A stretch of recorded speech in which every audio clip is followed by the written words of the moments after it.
Morning, Mr. Wang. So the different kinds of molds as per your request this morning, you've got 4 over here.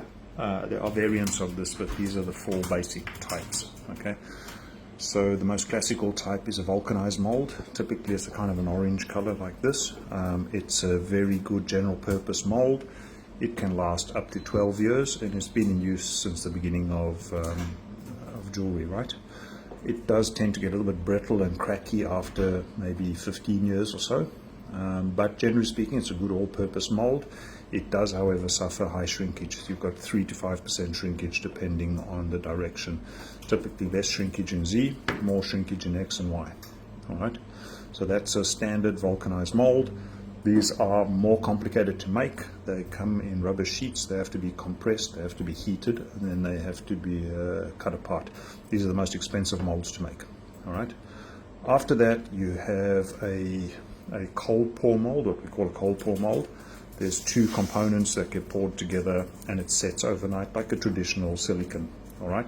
This is very good general purpose molding. It, however, has a very short lifetime. After 2 years, it's toast. It turns into goop and it literally turns into a liquid, 2 to 3 years, right? So this one is for when you're not intending to make a lot of something, you would use a mold like this. All right. Its big advantage has very low shrinkage, anywhere from 0.3% to 0.7% shrinkage. So generally speaking, you get much better sized parts, or if you need high resolution or high technical fitting, this is a good mold to do it in. Then you have something in between the two called an RTV mold, room temperature, or sorry, a low temperature mold, LTV or RTV, right? So this is the same as this. There's 2 liquids, but it also gets heated, but it doesn't get pressed. So this one gets pressed in a huge machine. This doesn't get pressed. It still just cures, but then it gets heated. This has about a 1 to 1.5% shrinkage. It is somewhere in between the pricing. This is the cheapest kind of mold we make. This is the most expensive kind of mold we make. This is somewhere in between the two, and we don't actually make it here. There's a different technology required for making these. It holds a much better level of detail than this. This is a very soft mold, and if you had very deep crevices, trying to cut it free, this tears very easily, right?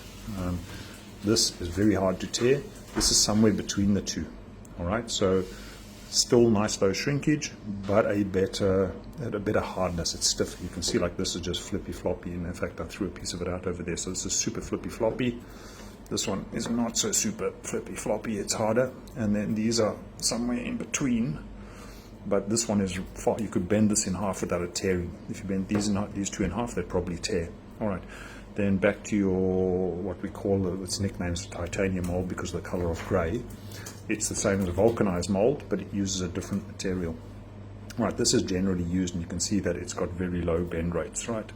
Even pressing hard, I can barely bend it. It's generally used where you've got super high detail. I don't know what's inside here. It looks like an engraving of a woman's face or something, where you don't need to bend the mold a hell of a lot. It has very low shrinkage, sub 0.3%. But it is the hardest mold to work with because it's so hard. So you can't do a detailed thing like, example, this ring. If you try to pull something out over there, this mold will bend like that. That mold will not. Right, I'm going to put this in the ops chat as well because I think it's probably good for the salespeople to understand the 4 different kinds of molds together with a few pictures. Thanks, Alan. Cheers, mate.